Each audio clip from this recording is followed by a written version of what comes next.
Felix. Saya dari Jakarta ke sini nyetir mobil. Tujuannya tadinya pikir biar bisa sambil jalan sambil kontemplasi gitu, karena jauh kan ya, 1300 km. Cuman akhirnya bukan kontemplasi, malah overthinking jadinya. Oke, jadi saya ikut Tapa Brata ini, Tapa Brata 1 kedua kali. Jadi terus begitu mulai bisa bicara, semua nanya, lu kenapa sih ikut 2 kali, lu kenapa sih ikut 2 kali gitu. Pertanyaannya tuh rata-rata kayak gitu tuh, kenapa ikut lagi gitu. Oke, begini ceritanya. Jadi saya juga setuju sama Pak Korte, saya suka banget testimoni ini karena ini adalah salah satu alasan kenapa saya jadi bisa ikut yang kedua kali. Jadi waktu itu kenapa saya bisa ikut Tapa Brata ke-1 yang pertama, karena saya mengalami peristiwa anak muda, saya putus cinta. Jadi ya om tante, teman-teman juga pasti kan, ya gimana sih rasanya putus cinta gitu ya. Deh kayak semuanya hilang lah gitu, kayak hidup tuh gak berarti lagi ya udah. Karena saya pacaran udah cukup lama, 8 tahun. Jadi orang-orang juga suka ngecengin saya, lu tuh pacaran apa cicilan KPR sih, entar lagi lunas tuh kayaknya. Nah jadi saat itu saya nggak tahu mesti kemana, karena di keluarga saya itu bukan keluarga yang tipikal yang ngobrol gitu, jadi nggak bisa curhat ke orang tua juga. Jadi saya akhirnya pergi nginep ke rumah teman saya seminggu. Teman saya ngeliat saya tuh kayak apa sih, gungun gitu ya. Lu kira orang gungun lu, mending meditasi di sono, dia bilang. Terus lu meditasi kemana? Gua apa sih meditasi ke Gunung Kawi, dia bilang gitu. Nyari ilmu, saya bilang. Enggak, meditasi buat orang stres katanya. Orang stres tuh kalau meditasi bisa tenang pikirannya. Saya pokoknya nggak tahu meditasi itu apa. Saya akhirnya cari di Instagram meditasi orang stres misalnya gitu, saya cari. Nah kebetulan mungkin karena Bali Usada ini cukup famous ya di sosial media, jadi yang keluar pertama tuh Bali Usada gitu. Terus ya akhirnya saya sekarang lagi kalau nggak tahu daftar aja lah pokoknya. Mau daftar ya itu penuh. Akhirnya saya cek, saya maksa mungkin ya, agak kesel pastinya, emosi gitu. Anyway, background saya pebisnis, jadi agak temperamen ya, sebelumnya temperamen karena ya tekanan jadi pemimpin perusahaan tuh cukup berat menurut saya. Karyawan saya nggak banyak, baru 115 orang. Jadi setiap hari tuh tidur saya dulu cuma 2-3 jam ya, mungkin itu juga yang bikin badan pokoknya jadi nggak sehat semua lah, pikiran, tubuh nggak sehat. Jadi membawa sifat-sifat seperti itu, saya paksa isi admin. Saya nggak tahu adminnya, saya mohon maaf juga ya. Terus dengan sabar, baik kak, nanti saya carikan. Semoga ada orang yang mungkin kayak cancel gitu. Terus akhirnya dapat tuh satu slot di rumah Louis waktu itu. Nah, terus saya tanya kan harganya berapa? Ya itu masih ditanya, untuk logika jalan. Waktu itu di rumah Louis harganya pokoknya double dari sini. Saya bilang udah nggak apa-apa lah, saya butuh banget nih. Udah, akhirnya saya ikut ke rumah Louis. Nah, dari situ alasan saya bisa ikut Tapa Brata kedua ini karena pada saat Tapa Brata pertama yang kedua, karena waktu saat kesaksian kayak gini ada, jadi waktu yang ikut tuh veteran-veteran. Maksudnya veteran tuh gini, ada yang ikut Tapa Brata 5 kali, 9 kali. Nah ada satu orang, dia ikut udah 11 kali. Jadi dia kesaksian waktu itu fungsi ginjalnya tuh tinggal 10%. Setelah ikut meditasi kesekian kali, membaik jadi 90%, jadi dia kayak tes lab gitu kan. Terus saya kan datang ke situ tujuannya tuh cuma buat ngilangin stres. Jadi saya aslinya nggak tahu meditasi Bali Usada tuh untuk kesehatan, menyembuhkan penyakit. Tahunya cuma buat orang stres, biar tenang pikiran, biar gak anxiety. Setelah dengar kesaksian seperti itu, saya bilang dalam hati dengan yang masih ada ego dan kesombongan, wih gila nih ilmu sakti mandraguna nih gitu ya. Saya pengen belajar lebih lagi nih. Langsung hari itu saya cari siapa waktu itu di meja yang kayak di depan sini ada yang jualan-jualan. Selesai saya cari, saya mau daftar lagi, saya bilang. Saya mau daftar lagi. Ada berapa level ini ilmu ini? Ada berapa level? Oh ada 1, 2, 3, 4. Tapi sekarang yang baru sampai 3 doang. Saya mau daftar yang kedua. Oh nggak bisa pak, kalau mau daftar yang kedua harus ikut lagi yang pertama. Ya udah nggak apa-apa, saya ikut lagi yang pertama. Saya daftar hari itu juga.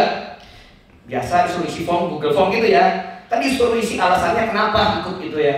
Ya saya isi aja anxiety ya, karena kan waktu itu jadi saya udah anxiety aja lah. Nah udah singkat cerita,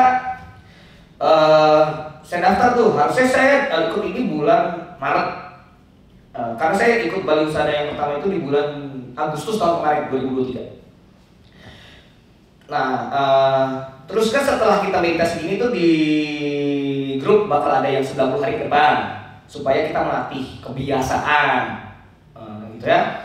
Nah saya ikutin tuh karena masih ya walaupun udah tenang di sini tapi masih lah anxiety datang gitu kan, sedih dan segala macam. Ikutin 90 hari, selesai meditasi tidak diteruskan. Jadi saya udah merasa saya sembuh, udah udah nggak pusing lagi, udah saya nggak lanjutin. Jadi saya udah merasa saya udah dapat sertifikat jojoba, jomblo bahagia. Jadi udah nggak perlu lagi nih. Akhirnya saya pikir udah saya mau self reward, saya jalan-jalan, saya solo traveling ke Amerika kemarin Desember. Pikir saya ya paling sebentar lah. Ternyata nasib buruk nasib baik gak ada yang tahu. Saya kecelakaan di Amerika, keserempet bus, terus saya naik sepeda. Nah habis itu nggak bisa pulang di Maret, jadi harus perawatan dulu di sana baru bisa pulang April. Akhirnya saya reschedule, dapat jadwal di Juli ini. Nah, pulang dari Amerika sakit tuh masih ada, ya nyeri sedikit, yang memang nggak mengganggu, cuman in certain position itu agak nyeri kayak ketusuk-tusuk jarum. Tapi saya udahlah, ntar aja di Indonesia diterusin gitu, udah kelamaan, udah habis nih duitnya, udah kelamaan. Ayo balik ke Sinse, udah ke apa tuh dry needle lah, bekam basah, bekam kering, kagak hilang. Kenapa ya? Perasaan dulu jatuh dari motor berkali-kali kagak kayak begini, baik-baik aja. Akhirnya udah saya abaikan. Nah begitu nyampe di sini, kan Pak Switche tanya, sama Pak Kurma tanya, yang udah pernah siapa? Udah gitu, saya tunjuk mana. Gara-gara itu di hari ketiga Pak Switche nyamperin saya, dia bilang, kamu udah pernah kan?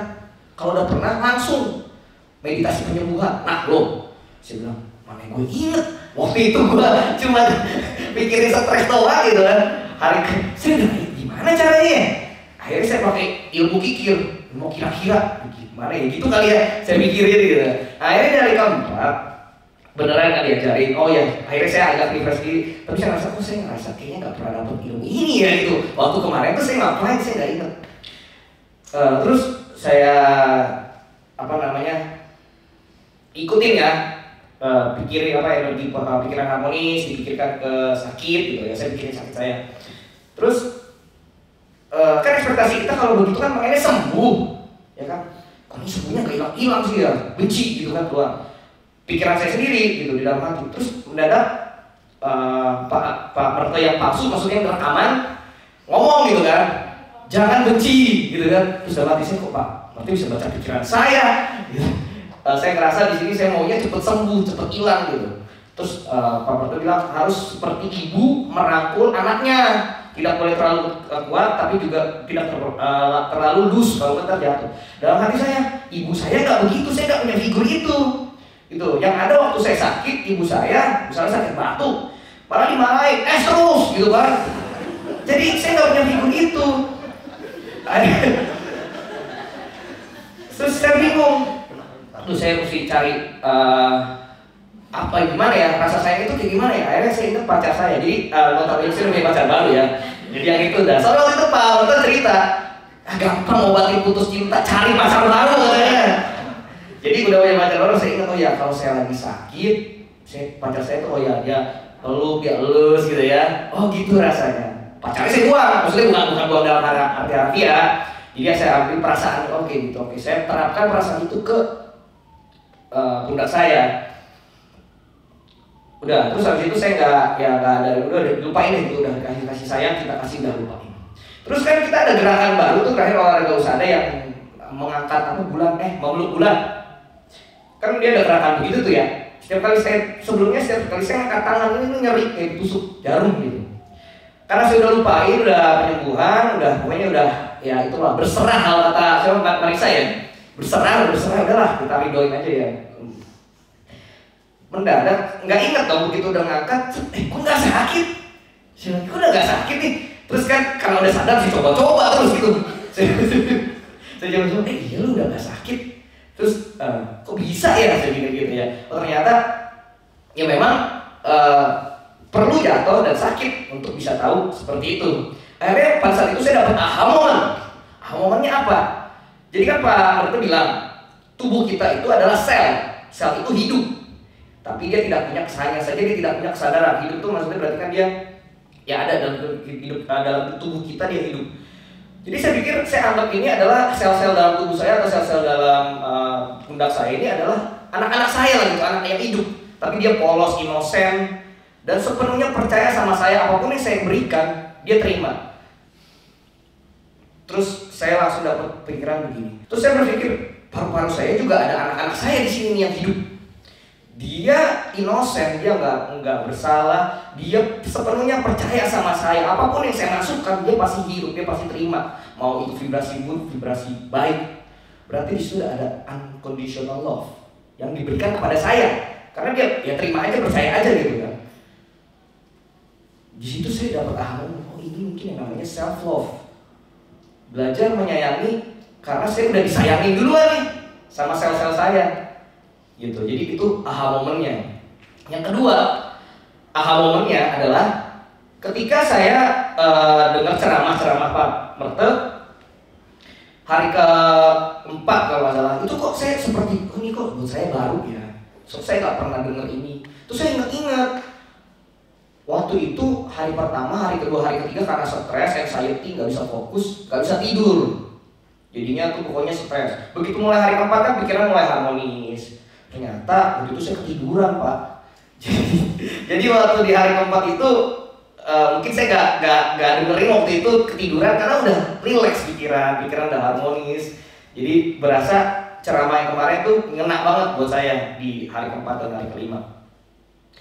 Udah gitu kesimpulannya adalah saya mendapatkan satu aha moment tentang self love itu. Terus kedua, waktu saya ingat-ingat setelah saya menjalani meditasi yang akhirnya saya berhenti dan gak saya lanjutin, itu karena saya jenuh. Maksudnya bukan jenuh, saya nggak merasakan impact yang langsung. Contoh misalnya kalau saya sakit kepala, saya minum obat, langsung hilang ya. Sedangkan meditasi itu nggak begitu buat saya. Kayak lama-lama meditasi nggak ada apa-apa, kok saya nggak merasa apa-apa gitu ya. Akhirnya saya dapat aha moment, dimana saya tuh untuk memotivasi diri saya sendiri ya. Saya juga ada cerita sama teman sengawat saya. Jadi saya tuh analogikan sebuah keranjang sepeda yang bolong-bolong. Nah, ketika kita siram air, mungkin dia nggak nampung airnya karena bolong-bolong. Tapi paling enggak dia bersih karena debunya hilang. Nah, jadi ini yang akan saya jadikan pegangan ketika saya mulai jenuh dan bosan karena tidak merasakan apa-apa, tidak ada air yang tertampung. Ya paling enggak saya bersih dari debu-debu. Dan Pak Kormo juga waktu kita konsultasi bilang bermeditasi itu ya kalau buat saya, nggak tahu buat teman-teman dan komentator yang lain, itu seperti menyambung rantai. Nggak harus 1 jam, 2 jam. Ya kalau bisa 30 menit, 30 menit. Kalau bisa 40 menit, 40 menit. Atau yang punya sakit mungkin niatnya lebih sungguh-sungguh, ya bisa lebih lama. Kadang 5 menit, 10 menit, it's okay. Gitu. Jadi seperti menyambung rantai, rantainya nggak putus. Gitu. Jadi itu kesimpulan dari sharing saya. Terima kasih.